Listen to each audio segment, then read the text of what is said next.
Assalamualaikum warahmatullahi wabarakatuh. Perkenalkan, nama saya Lina Nurul Mubidah dengan nomor NIM 2019 550204 Saya di sini dari mahasiswa Universitas Nahdlatul Ulama Sunan Giri Bojonegoro. Saya dari Fakultas Syariah dan Adab, Prodi Hukum Ekonomi Syariah. Saya akan membuat video untuk memenuhi tugas mata kuliah Sosiologi Hukum yang diampu oleh Bapak Zainal Abidin ME. Saya berdomisili tepatnya berada di Desa Mentoro, Kecamatan Soko, Kabupaten Tuban, Jawa Timur. Oke, pertama-tama saya juga akan menjelaskan terlebih dahulu tentang kondisi daerah saya. Untuk daerah Soko ini sebuah kecamatan yang terletak di bagian selatan Tuban, dan saya berada di Desa Mentoro yang salah satu nama desa yang berada di beberapa desa di kecamatan Soko tersebut. Untuk masalah-masalah hukum sendiri, di desa saya juga masih ada beberapa orang yang mengikuti adat Jawa atau adat tradisional, karena di daerah saya masih banyak orang sepuh seperti mbah, buyut itu juga masih ada. Tapi juga sudah ada beberapa orang yang atau anak muda yang mungkin merantau atau bekerja di luar kota, makanya mereka sudah lebih mengikuti hukum modern tersebut. Untuk contohnya sendiri seperti perkawinan. Kalau ada Jawa itu ketika akan melaksanakan perkawinan dan menentukan tanggal perkawinan, itu akan menghitung dulu dengan primbon Jawa.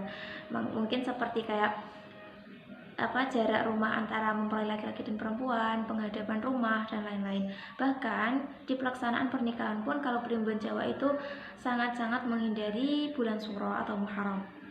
Sedangkan untuk hukum modern sendiri itu kan selama si laki-laki dan perempuan itu sudah saling mencintai dan sudah saling nyaman, lalu terbuka kepada orang tua dan berniat untuk serius menikah, insya Allah kedua orang tua pun sudah akan mendukung, seperti itu. Nah, contoh lagi yang kedua yaitu seperti memperingati hari lahir.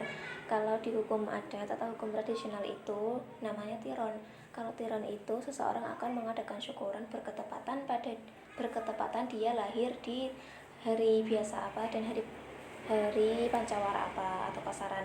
Nah, misal seperti Senin Pahing, Pon Wage Kliwon, seperti itu. Sedangkan di hukum modern namanya ulang tahun. Kalau ulang tahun itu kan seseorang akan mengadakan syukuran berketepatan pada dia lahir di tanggal berapa dan hari biasa apa, mungkin tanggal 1 tapi hari Senin, Selasa, Rabu. Jadi kalau di hukum modern itu dia tidak terlalu memikirkan tentang hari pancawara, seperti itu. Ya sama-sama syukuran, cuman bedanya terletak pada tadi yang saya jelaskan. Selanjutnya ada lagi namanya itu kalau di sini manganan atau istilah lainnya di desa lain tuh seperti sedekah bumi. Sebenarnya di desa saya tuh manganan masih ada setiap tahunnya. Cuman karena sekarang lagi ada pandemi jadi diberhentikan dulu. Dan masih juga ada banyak lainnya, mungkin seperti tingkepan. Tingkepan itu memperingati 7 bulannya orang yang sedang hamil.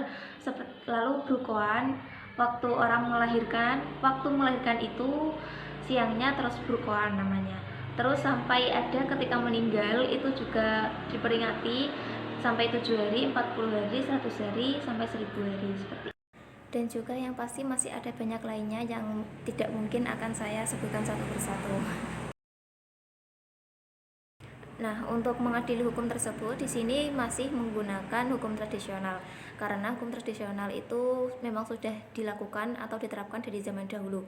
Jadinya sampai sekarang pun masih menggunakan hukum tradisional tersebut.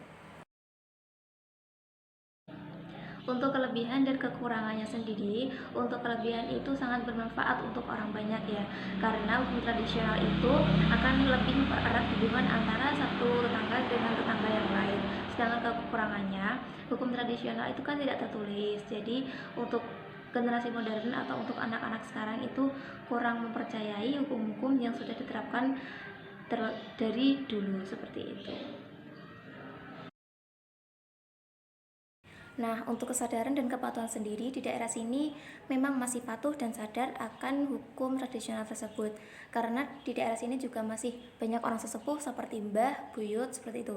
Jadi mereka masih bisa memperjelas atau memahamkan kepada anaknya turun-temurun. Tapi juga ada beberapa orang yang mungkin memang sudah tidak patuh atau menerapkan hukum adat tradisional tersebut, karena mereka menganggap bahwa hukum tradisional pun juga tidak semuanya harus diterapkan juga pada saat ini. Jadi mereka hanya masih melakukan hukum adat tradisional yang mungkin memang sampai saat ini pun juga masih harus diterapkan.